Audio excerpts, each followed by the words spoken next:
এই অ্যাডেনিন মানে হচ্ছে পিউরিনের অ্যাডেনিন এই পাইরিমিডিনের থায়ামিনের সাথে বন্ধন, পিউরিনের গুয়ানিনের সাথে এই যে সাইটোসিন এটার বন্ধন হবে। আজকের পর্বে থাকবে এসএসসি জীববিজ্ঞানের অধ্যায় 12 মানে জীবের বংশগতি এবং জৈব অভিব্যক্তি চ্যাপ্টারের ধারাবাহিক আজকে দ্বিতীয় পর্বে থাকবে ডিএনএ। সো চলো আজকে আমরা এসএসসি বায়োলজি ডিএনএ নিয়ে যত পড়া রয়েছে সব একদম ঝাঁকানাকা শেষ করে ফেলি। প্রথম কথা, আমি এর আগের পর্বে বলেছিলাম যে একটা বংশগতি মূলত 4টা বস্তুর উপর মানে ডিপেন্ড করে, সেটা হচ্ছে ডিএনএ এবং আরএনএ, তারপরে ক্রোমোজোম এবং হচ্ছে জিন। তো আমরা সব মিলে আজকের পর্বে থাকবে হচ্ছে ডিএনএ। তো ডিএনএ এর বেসিক একেবারে খুঁটিনাটি সব দেখাবো আজকের পর্বে। সো বিগত পর্বটি যারা দেখোনি তারা অবশ্যই আমাদের ইউটিউব চ্যানেলে গিয়ে, মাস্টার বা ইউটিউব চ্যানেলে গিয়ে প্লেলিস্টে গিয়ে তোমরা এই জৈব অভিব্যক্তি চ্যাপ্টারে ঢুকে প্লেলিস্টে ঢুকে ক্লাসগুলো দেখে নেবে। ওকে, তো চলো ডিএনএ। ডিএনএ মানে কি? প্রথম কথা, ডিএনএ এটার ফুল ফরম্যাট হচ্ছে তোমরা জানো deoxyribo nucleic acid. Deoxyribo nucleic acid এটাকে সংক্ষেপে বলা হয় ডিএনএ। ডিএনএ হচ্ছে 2 সুতার বিশিষ্ট। দেখো তো কয়টা সুতা? এই যে একটা সুতা, এটা একটা সুতা। দ্বিসূত্র বিশিষ্ট সর্পিলাকার গঠন। ডিএনএ হচ্ছে দ্বিসূত্র বিশিষ্ট সর্পিলাকার গঠন, মানে সুতার মতো অংশ, সাপের মতো আকৃতি, মানে এরকম বাগানো। ঠিক আছে, তো প্রথম কথা, ডিএনএতে কি কি থাকে? ডিএনএ এর উপাদান সংখ্যা কয়টি আমরা বেসিক ভাবে একেবারে সহজ করে পড়বো। তোমরা হচ্ছে খাতা কলম নিয়ে বসে যাবা যাতে করে এই পড়াগুলা খাতায় নোট করতে পারো। এই ডিএনএ এর উপাদান থাকবে 3টি, মানে ডিএনএ তে 3টি উপাদান থাকে। প্রথম কথা হচ্ছে এখানে 5 কার্বনের কি থাকবে? শর্করা থাকবে, মানে 5 কার্বন শর্করা থাকবে। তারপরে দ্বিতীয়ত থাকবে নাইট্রোজেন ঘটিত বেস। ঠিক আছে, নাইট্রোজেন মানে বেস দিব শর্টকাট আমরা, নাইট্রোজেন বেস বা ক্ষার। আর 3 নম্বরে থাকবে হচ্ছে অজৈব ফসফেট। অজৈব ফসফেট এই যে জিনিস কয়টা দেখতে পাচ্ছ, এই 3টা জিনিসকে একত্রে বলা হয় নিউক্লিওটাইড। পরীক্ষায় আসে যে নিউক্লিওটাইড কি? 5 কার্বন যুক্ত শর্করা এবং নাইট্রোজেন বেস এবং অজৈব ফসফেট এই 3টা উপাদানকে একত্রে বলা হয় নিউক্লিওটাইড।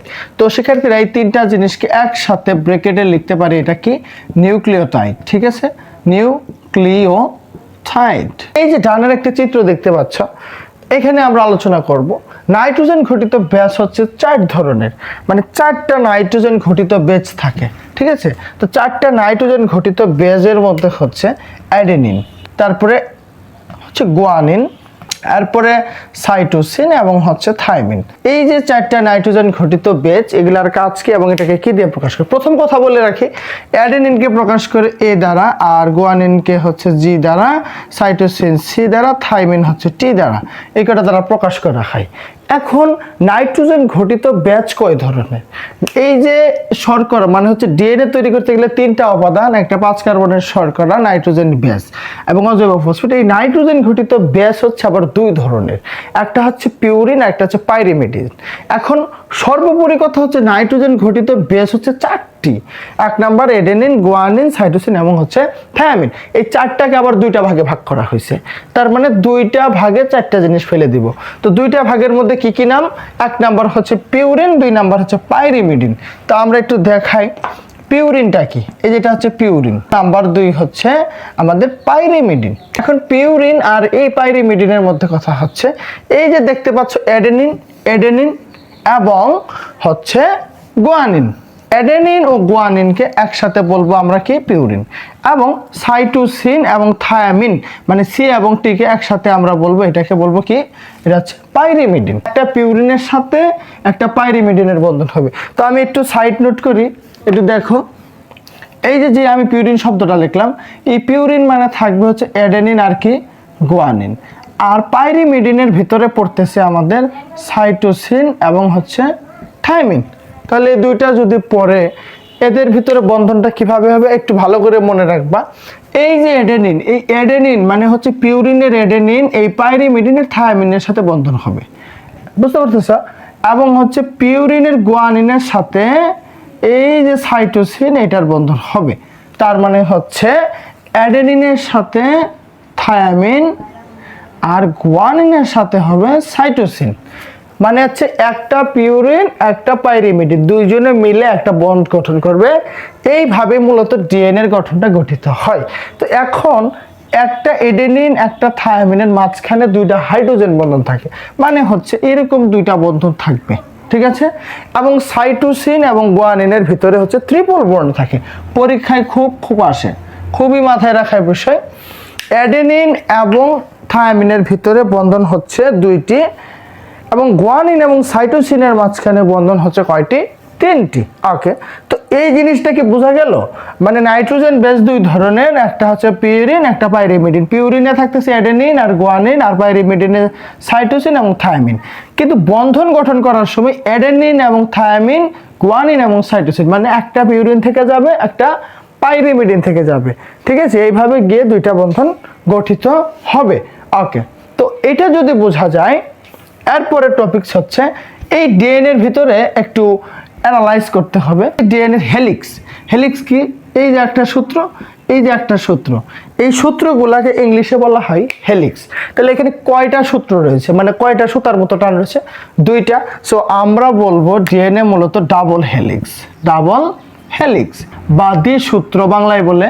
এটার সম্পর্কে সর্বপ্রথম যে 2জন বিজ্ঞানী ধারণা দিয়েছিলেন, এর মধ্যে মার্কিন বিজ্ঞানী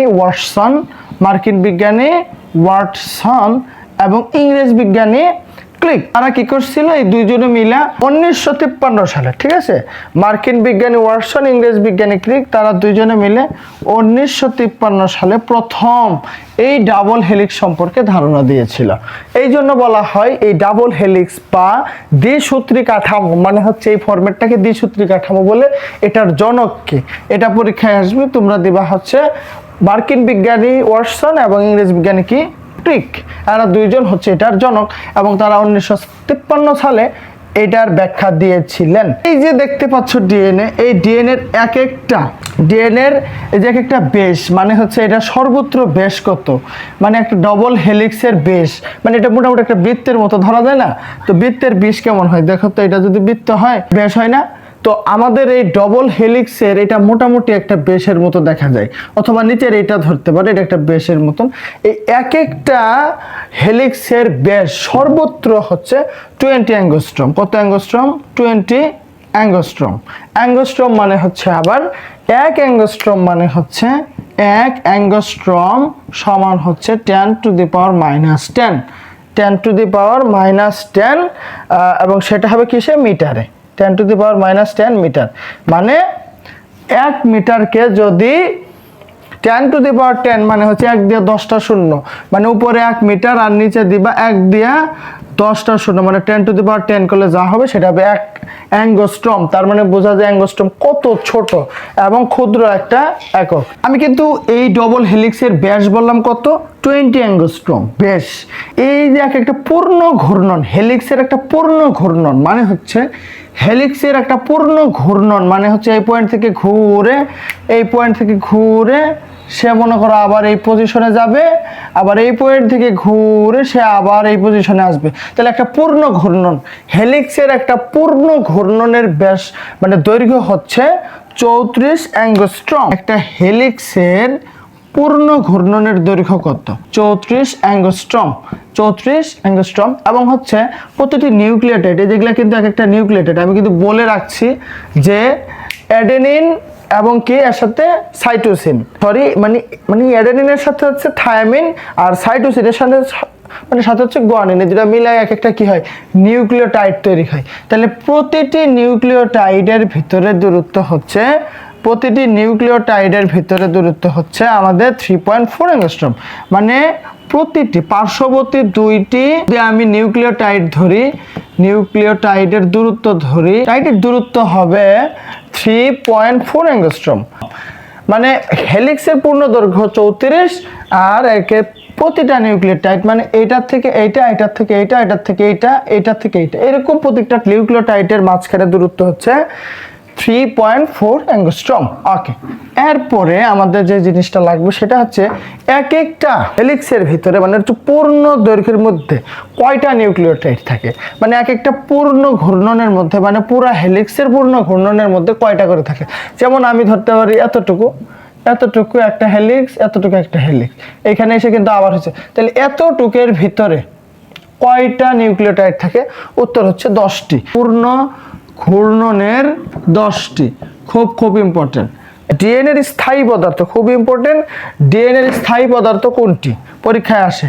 এই যে ডিএনএ দেখতে পাচ্ছ, ডিএনএ এর স্থায়ী পদার্থ কোনটি পরীক্ষায় আসবে? ডিএনএ এর স্থায়ী পদার্থ হচ্ছে ক্রোমোজোম। এই ডিএনএ সম্পর্কে আজকের আলোচনা এতটুকুই থাকবে, তবে এখানে একটু লিখে দিতে পারো অ্যাডেনিন থায়ামিন, ঠিক আছে?